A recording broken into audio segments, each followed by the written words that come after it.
नाराजगी की ये खबर बैतूल से है, जहां एक मजदूर पिता ने अपनी नवजात जुड़वा बच्चियों को, जो एक दूसरे से जुड़ी हुई हैं, अस्पताल के हवाले कर दिया। अस्पताल प्रशासन ने जुड़वा बच्चियों की जिम्मेदारी ले ली है, लेकिन समाज के कुछ प्रबुद्ध लोग इसका विरोध कर रहे हैं, जिसकी वजह से जुड़वा बच्चियों का भविष्य दांव पर लग गया है। पूरी खबर इस रिपोर्ट में। कोई संतान के लिए तरसता है तो कोई ईश्वर के इस सबसे खूबसूरत तोहफे को चाहकर भी कबूल नहीं कर पाता। बैतूल का हरिराम यादव भी वो बदनसीब पिता है जिसके घर में एक नहीं दो लक्ष्मी यानी बेटियों ने जन्म लिया, वो भी जुड़वा के रूप में, लेकिन दोनों का शरीर भी आपस में जुड़ा हुआ। बदनसीबी ये कि दोनों का शरीर अलग करने के लिए ऑपरेशन जरूरी है, लेकिन ऑपरेशन के लिए रकम हरिराम के पास नहीं। दुखियारे पिता ने अपने जिगर के टुकड़े को पाढ़र अस्पताल के हवाले कर दिया। अब मेरे पास पैसे है नहीं, मैं लड़की को, उसकी माँ को बचाऊंगा कि बच्चे को बचाऊंगा, इसलिए मैं बच्चों को नहीं बचा पा रहा हूँ। मेरे पास कोई गुंजाइश नहीं हो, मैं मजदूरी कर रहा हूँ और मेरे पास कोई इसके अलावा कोई यह नहीं है रास्ता, इसलिए मैं उनको छोड़ रहा हूँ। मानव सेवा के लिए समर्पित पाढ़र अस्पताल ने जन्म से जुड़ी जुड़वा बच्चियों को अपना लिया।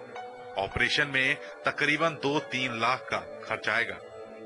अलग हो सकते हैं तो लाखों में खर्चा जाएगा, क्योंकि 2 टीम सब चीज के लिए तैयार करनी पड़ती है और मेरे को लगता है मिनिमम 2 से 4 लाख तक तो खर्चा लगेगा इनके बच्चों की सर्जरी में। लेकिन बैतूल के कुछ समाजसेवी पाढ़र अस्पताल और हरिराम यादव के इस कदम का विरोध कर रहे हैं। उनकी दलील है कि इससे समाज में गलत परंपरा कायम होगी, इसलिए जो भी काम हो वो कानूनी प्रक्रिया के दायरे में हो। सम्मत ये नहीं है प्रथम दृष्टया। इसके लिए उनको अपना विधिवत पाढ़र हॉस्पिटल के जो मुखिया हैं वह व्यक्तिगत कैपेसिटी में उसके संरक्षक का अपॉइंट होना चाहिए और संरक्षक नियुक्त करने के लिए एक प्रक्रिया दी गई है, न्यायालयीन प्रक्रिया है, उसको नियमानुसार पालन करना चाहिए। बैतूल जिले के संवेदनशील पूरे समाज से भी उसमें मदद करेंगे पाढ़र हॉस्पिटल की, कि बच्चे को स्वस्थ करके उनके माँ बाप को सौंप दिया जाए, क्योंकि गलत परिपाटी हो जाएगी अगर ऐसे गरीब बच्चों को अस्पताल प्रबंधन को सौंपा जाएगा तो ये गलत परिपाटी और गलत संदेश समाज में जाएगा।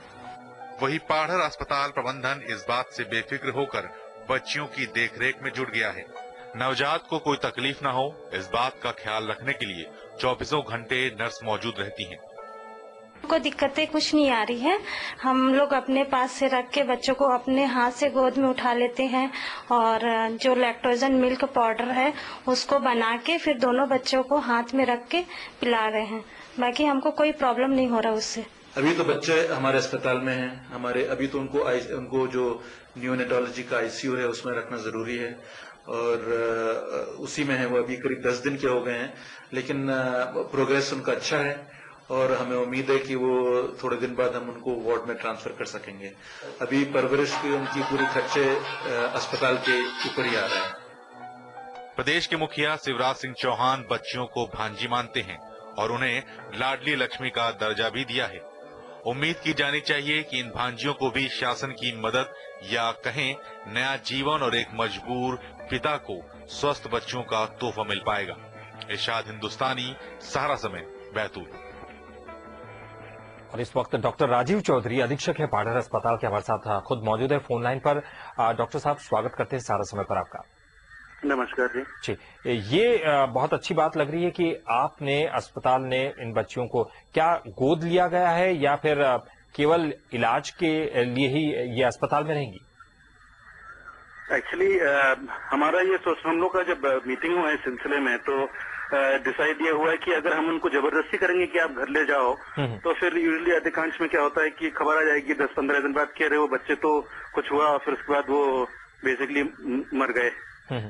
और इसलिए हम लोग ने सोचा कि क्योंकि जुड़वे बच्चे हैं और ये किसी भी फैमिली पे काफी मतलब प्रभावशाली इफेक्ट होगा जरूर, और छोटे से गांव में इसके लिए जो पालन पोषण का सपोर्ट वगैरह है वो उनको नहीं मिल पाएगा लोकल में। तो इसलिए हम लोग ने, और हमको खबर लगी कि वो छोड़ना चाह रहे थे, बच्चों को अबैंडन करना चाह रहे थे, तो इसलिए हम लोग ने ऑफर किया कि आप अभी के लिए अस्पताल में छोड़ जाओ एंड एक बार इनका कुछ जो ट्रीटमेंट होना होगा तो फिर after that we will decide कि इनके लिए क्या कर सकते हैं। अगर उसके बाद भी वो एक्सेप्ट नहीं करते या वो लेना नहीं चाहेंगे तो क्या अस्पताल फिर जिम्मेदारी संभालेगा सारी? नहीं, हमारा ऐसा नहीं है कि हम कि किसी भी बच्चों को हम जिम्मेदारी हमेशा के लिए संभाल सकते हैं, लेकिन ऐसे लेकिन इलाज के मान से अभी रखा है उनको, और जब वंस हमको लगता है कि वो इलाज की जरूरत नहीं है उनको, तो फिर उसके बाद वी विल हम लोग का जो ओरिजिनल प्लान है उसमें यह है कि वन ऑफ 3 ऑप्शंस की सबसे पहला तो हम पेरेंट्स को ही बुला के बोलेंगे कि देखिए आपके बच्चे अभी सेपरेट हो गए हैं, ठीक हैं, जो भी है रिजल्ट है, अगर आप उनको रखना चाहते हो तो अच्छा रहेगा, क्योंकि मेरे को ऐसा लगता है हम लोग को कि माँ बाप का प्यार जैसा भले कितना भी गरीब घर का हो, उसके बराबर का कोई दूसरा फैमिली या व्यक्ति या इंस्टीट्यूशन दे नहीं सकता है। बिल्कुल निश्चित। अगर वो ऑप्शन अगर नहीं मिलता है, अगर वो एक्सेप्ट नहीं करते हैं, तो फिर then we will have to think about adoption orphanages जैसे जरूरत पड़ती है। बिल्कुल डॉक्टर साहब, यहाँ ये बात तो बिल्कुल समझ में आ रही, क्योंकि गरीबी है, लाचारी है, शायद वो इतना पैसा, इतना खर्च संभाल नहीं सकते, शायद इसलिए उन्होंने डॉक्टर या अस्पताल को ये जिम्मेदारी सौंप दी या फिर वहां छोड़कर चले गए। लेकिन क्या आपको नहीं लगता कि ये स्थिति लगभग कई बच्चों के साथ हो सकती है, इस तरह की परंपरा कायम हो जाएगी? साफ आवाज नहीं आ रही आपकी, सॉरी। डॉक्टर साहब, आपको नहीं लगता कि इस तरह की स्थिति कई बच्चों की है, गरीबी में जूझ रहे हैं और वो अपनी चिकित्सा नहीं करवा पाते, तो कहीं ऐसा ना हो कि इस तरह की परंपरा ही कायम हो जाए? हाँ, नहीं, दैट इज नॉट गुड। हम लोग ने एक्चुअली कई तरीके की उनकी काउंसलिंग करी, और हमारे जो नियोनेटोलॉजिस्ट है उनने काफी उनके साथ बैठ के उनसे बातचीत करी, उनको समझाने की कोशिश करी कि देखिए ये बच्चे नॉर्मल हैं और अभी बिल्कुल ठीक हैं, स्वस्थ लग रहे हैं, और अस्पताल कहीं जा नहीं रहा, अस्पताल तो यहीं पे बना रहेगा गांव में, आपको जब भी लगता है तो आप लेके आ सकते हो, उनका पूरा सपोर्ट है जी। यानी कि खर्चा पूरा जो है अस्पताल वहन करेगा? हाँ, जो भी खर्चा आएगा इस पूरे प्रोसेस में, ऑपरेशन में, वो पूरा खर्चा अस्पताल वहन करेगा? नहीं, ऐसा तो हमने नहीं माना है ऐसा, लेकिन हमें लगता है कि इसके लिए हमको सपोर्ट जरूर मिल जाएगा, क्योंकि अस्पताल में काफी प्रकार के काम होते रहते हैं, गांव में हैं, तो फिर हम लोग को सपोर्ट लगती है कई चीजों के लिए। अभी हम लोग एक प्लास्टिक सर्जरी का कैंप कर रहे हैं 15 तारीख में, उसमें 10 पेशेंट हम लोग फ्री में, जले वाले जो पेशेंट रहेंगे उनका इलाज करने की कोशिश करेंगे, तो इनके लिए कोई ना कोई हमको सपोर्ट करने के लिए तैयार रहता है। बिल्कुल डॉक्टर साहब, बहुत ऐसा किसी न किसी को ढूंढ लेंगे, और हमको सरकार के भी तरफ से चीफ मिनिस्टर हमारे जो हैं उनके भी कलेक्टर के थ्रू फोन आ चुके हैं कि बच्चे के लिए जो हो सकता है करने को तैयार हैं। बहुत बहुत शुक्रिया डॉक्टर साहब हमसे बात करने के लिए।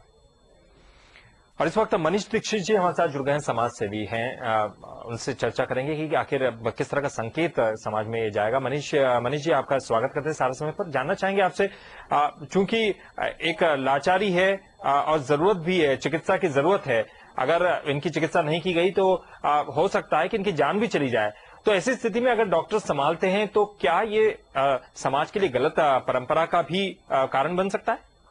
नहीं, इसके बाद ये हो पाएगा कि जो भी गरीब बच्चे पैदा होंगे जिनके, तो अस्पताल प्रबंधन पर ऐसी जिम्मेदारी सौंपते जाएगा। इसमें हम समाज सेवियों की तरफ से, पूरे प्रदेश की तरफ से उन बच्चों को जब मदद करेंगे और उनके माँ बाप से प्रयास करेंगे या करना चाहिए कि माँ बाप उनके पास रहे, उनको शपथ पत्र के माध्यम से उनका गोदनामा न कराएं, क्योंकि ये गलत प्रक्रिया पूरे समाज में फैली है। बिल्कुल, ये बात बिल्कुल सही है कि कहीं इस तरह ऐसा ना हो कि दूसरे माँ बाप भी इस तरह की चीजें करने लग जाए। लेकिन सवाल ये उठता है कि अगर माँ बाप के पास पैसे नहीं है तो क्या बच्चों की जान जाने दी जाए? नहीं, जान जाने नहीं दी जाए, लेकिन यह है कि ये एक प्रथा डल जाएगी। अस्पताल प्रबंधन यदि उनका पूरा इलाज कर रहा है तो माँ बाप वहाँ रहने को क्यों तैयार नहीं है? जी, जब अस्पताल प्रबंधन ने ये बोला हुआ जी, तो आप विरोध कर रहे हैं, तो क्या कोई हल? परंपरा का विरोध करें, परंपरा विरोध हो जाएगी। परंपरा गलत होगी तो क्या इसके लिए कोई हल है?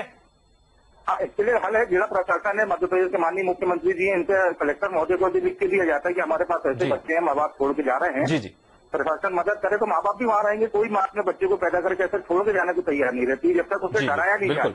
कितना खर्चा लगेगा, आप कहाँ से मैनेज करोगे? जी, तो बहुत बहुत शुक्रिया आपका हमसे बात करने के लिए। तो कहीं ना कहीं डर इस बात का है कि गलत परंपरा कायम ना हो जाए, लेकिन इसके लिए हल निकालना बेहद जरूरी है, क्योंकि ऐसी स्थिति में जहां लाचारी है, जहां मजबूरी है, जहां गरीबी है, वहां उन बच्चों की जान जा सकती है जिन्हें जो चिकित्सा सुविधा चाहिए वो नहीं मिलती है। सरकार को इस और ध्यान देना चाहिए, कुछ ऐसी योजनाएं भी सामने आनी चाहिए। वक्त एक छोटे से ब्रेक का है, जल्द हाजिर होते हैं।